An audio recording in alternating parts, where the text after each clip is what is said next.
You know, this seems like one of those games that can only be described using marketing buzzwords. Yeah, it's a fast-paced, high-octane, supersonic, explosive, in-your-face, brain-blasting, adrenaline-pumping, action-packed, body-jarring good time that's sure to give you the need for speed. Or something like that. It's none other than freaking Afterburner, the 1987 arcade classic designed by Yu Suzuki and Sega AM2.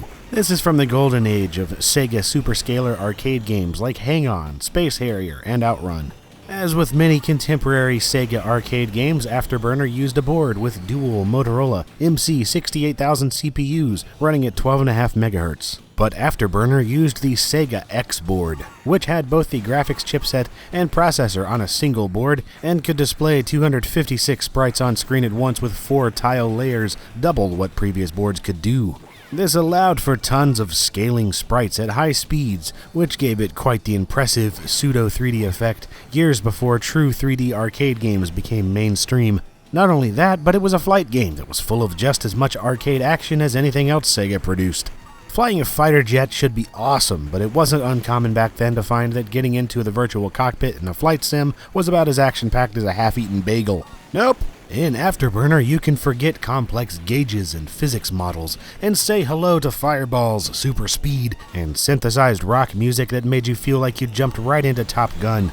Continuing with Sega's tradition of elaborate motorized cabinets, Afterburner had a massive sit-down machine that tossed and turned players in sync with the on-screen action.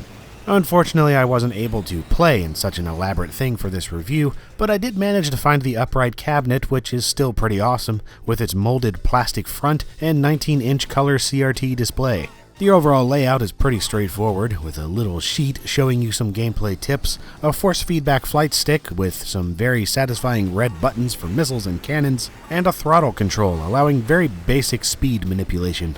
Of course, if you know Afterburner, you may be thinking, well that's Afterburner 2 there, dude. And yes, you'd be correct. What we're actually looking at is Afterburner 2, since it's the same game as Afterburner 1 and was even released in the same year, just with some minor tweaks. The addition of the throttle is probably the biggest change, but it also has a few extra playable end levels, taking the total from 18 to 21, as well as some tweaks to things like enemies and missiles.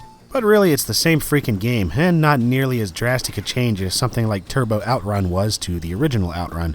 Afterburner 1 and 2 are pretty much Sega's take on Top Gun, where you fly an F-14 Tomcat and shoot dudes with cannons and homing missiles to cheesy hard rock music. You have an aiming reticle and a radar to use to seek enemies, and it's up to you to shoot them with either missiles or cannons depending on how close they are.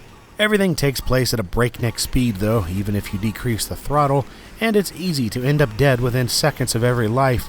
Seriously, this game hates you. Crap flying everywhere, enemies on a collision course from all angles, projectiles taking you down left and right. Even the joystick itself has no concern for your well-being, with every explosion and high-speed turn providing more than ample feedback, trying its best to separate your arm from its socket. This is brutal arcade difficulty at its best, or worst, depending on how you feel about such things. While the game is freaking impressive on most every level, from the graphics to the cabinet to the rockin' soundtrack, it's not like you get to enjoy it for very long. Playing Afterburner for more than 15 seconds at a time after a few stages is a serious freaking accomplishment. Yes, the entire game is over in about 15 minutes if you just grind through it, but it sure does its darndest to make it feel longer with the endless cheap deaths. Everything just happens so fast and so frantically, with so much crap cluttering the screen and the joystick beating you senseless, that it soon becomes more aggravating than fun for me.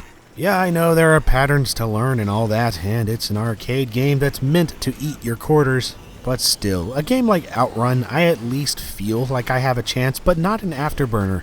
I just kind of feel like a sucker for spending quarter after quarter and repeatedly getting destroyed by who knows what because it happens so fast and among so many explosions. And about halfway through, the stages start repeating themselves, so it's not like sticking around for the extra scenery or music is even that alluring.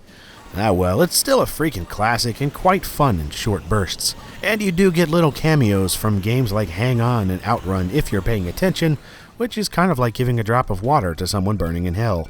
Plus, if you can find one of those big giant motorized sit-down cabinets that gives you motion sickness, then it's even more awesome and totally worth all the aggravation.